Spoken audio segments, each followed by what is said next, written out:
இந்த படையப்பா படம் ரீரிலீஸ்க்கு அப்புறம் எல்லாருமே நீலாம்பரி கேரக்டரை பற்றி பேசிகிட்டு இருக்காங்க. ஸோ இப்போது வீடியோ போட்டால் தான் கரெக்டாக இருக்கும்னு தோணுச்சு.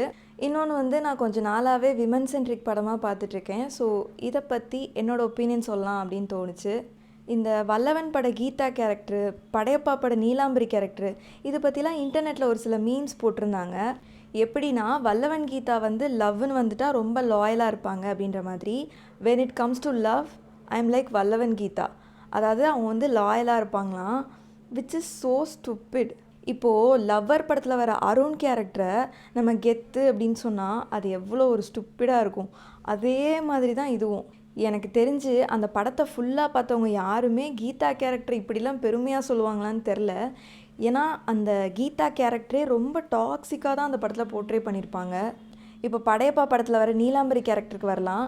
நீலாம்பரி வந்து ஒரு படித்த பணக்கார பொண்ணு.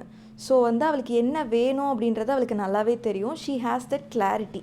அதுக்காக எனக்கு ஒன்று வேணும் அப்படின்னா அதுக்காக நான் எந்த எல்லைக்கு வேணால் போவேன், யாரை வேணால் ஹர்ட் பண்ணுவேன், என்ன வேணால் பண்ணுவேன் அப்படின்றது செல்ஃப் ரெஸ்பெக்ட் கிடையாது, அது வந்து ஈகோ. இது எல்லாத்துக்கும் மேலே நீலாம்பரி வந்து ஒரு வில்லன் கேரக்டர். ஒரு மேல் வில்லனை நீங்கள் எப்படி பார்ப்பீங்களோ அதே மாதிரி தான் நீங்கள் இதையும் பார்க்கணும். பட் இதில் ஒரு சில எக்ஸப்ஷனல் கேஸஸும் இருக்குது. இப்போ வந்து தனி ஒருவன் படத்தில் வர்ற சித்தார்த் அபிமன்யு கேரக்டர் எடுத்துக்கிட்டிங்க அப்படின்னா அவன் வில்லன் தான், தப்பான வழியில் சம்பாதிச்சு தான் அந்த பணக்காரனே ஆயிருப்பான். அவன்கிட்ட ஒரு கிளாரிட்டி இருக்கும், செல்ஃப் கான்ஃபிடென்ஸ் இருக்கும். அவன் போகிற ரூட்டு தப்பு அப்படின்னாலும் அவனுக்கு ஜெயிக்கணுன்ற வெறி இருக்கும். ஸோ இப்போ நான் என்ன சொல்ல வரேன் அப்படின்னா, ஹீரோவாக இருக்கட்டும் வில்லனாக இருக்கட்டும், அவங்கக்கிட்ட ஒரு நல்ல விஷயம் இருக்குது அப்படின்னா அதை நீங்கள் தாராளமாக எடுத்துக்கலாம்.